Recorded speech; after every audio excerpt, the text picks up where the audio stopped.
This is a follow-up to the short video I did on doing corners with QBOT V3 Pro.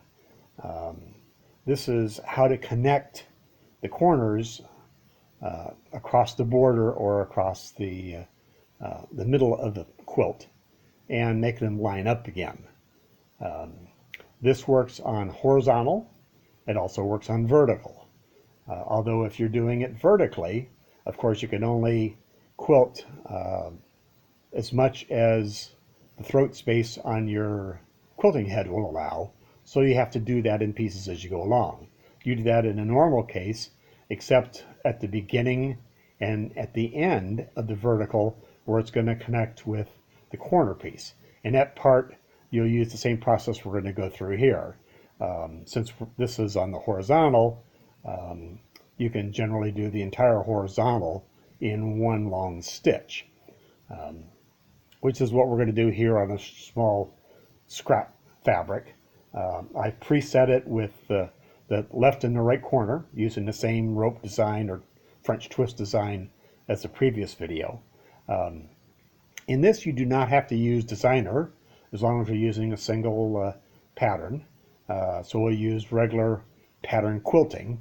This also gives us the availability of doing the auto fix in case your border is a bit wonky. So we'll give this a shot. I will post a picture of this design before, since I can't record both the quilt and what's happening on the QBOT, so you can see what it looked like before. All right, so the first thing we want to do is select our pattern quilting. And when we're setting out the boundary, of course we want to use our regular boundary so you know where to put this pattern, but we also want to record as part of the boundary a portion of the left part of the stitch and a portion of the right part of the stitch. This allows us to use that to line everything up. Since QBOT doesn't use the boundary other than for presentation purposes, unless you're using the trim feature, we can put as much on the boundary as we want, and QBOT doesn't care. But we use this to our advantage to try and match everything up. So what I'm going to do is I'm going to trace a portion of the existing French twist or rope on the left-hand side, do the boundary across the top, do a portion of it on the right-hand side, do the boundary across the bottom. And I'm going to use that to stitch in between, and I'll use those ends to be able to tell where I'm going to place the middle portion. So first thing we'll do is start marking those. And you'll see this as this goes along. These do not have to be super accurate. The only thing that does need to be accurate is the portions of this stitch that you're going to actually match up to the new part. You need the start and stop places to be right on the money.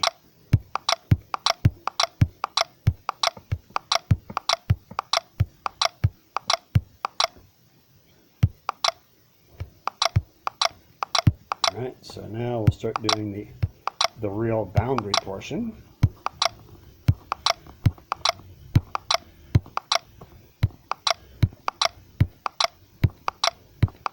And we'll start doing some of the existing stitch there to use for lining everything up.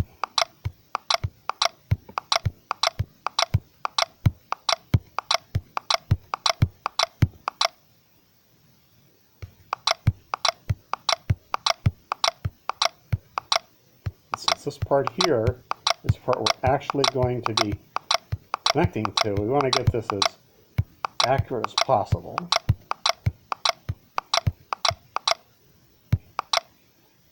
I'm going back over myself so that I can get the boundary behind it.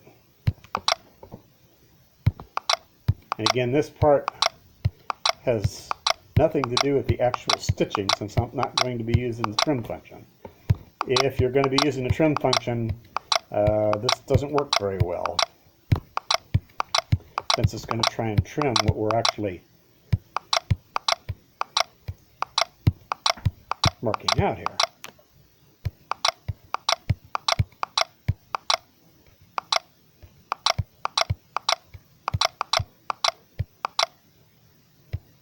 Back out here.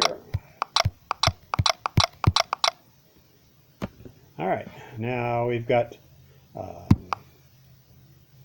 going to use an inner boundary. Now you can see we've got a piece of the French twist or rope on the left. We've got a piece of it on the right, and we're going to connect everything in the middle. And it doesn't really matter whether it's 10 inches or 90 inches, other than the fact that it's 90 inches. Of course, your video that you see gets rather small. In this case, we're only looking at about a 30-inch wide gap here. So what we're going to do is we're going to select my piece. This is the straight piece, and put this down to the right size. Move it over, get it kind of close. Needs to be a little bit bigger here, and chain it. Just want to be careful that you don't chain too much. There appears to be an issue with undoing chains in some of the stitches. But now we'll rotate this a little. And since there's not enough room here for an additional piece, we're going to take off the proportional part and stretch the X only. But first, let me get the size a little bit bigger here. That looks like it's about.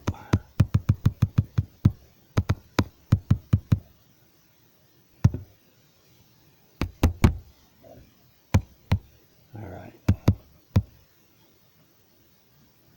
Now what I want to do is undo the proportional, modify the, in this case, the X,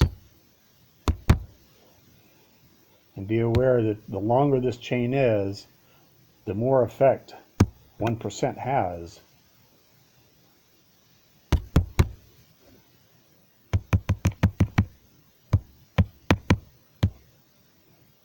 And there we go.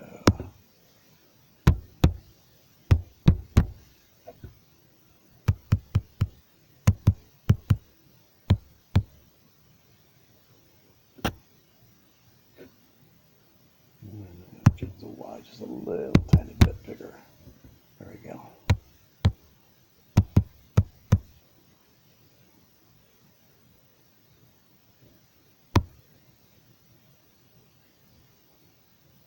Like this.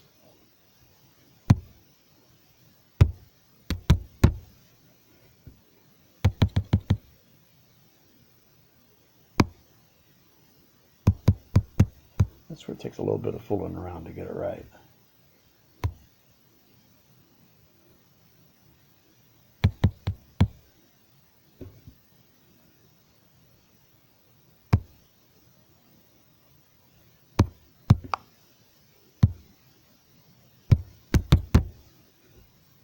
But once you get the hang of this, it works okay.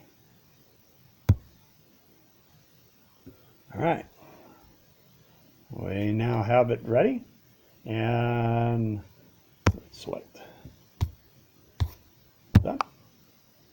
And we would just go ahead and quilt this out. You notice in this particular design, I have to do a single straight stitch to connect those two pieces. That's a fault in the design, not in the process. All right, I'll post a picture before and after. I hope these will help. Thanks. Bye.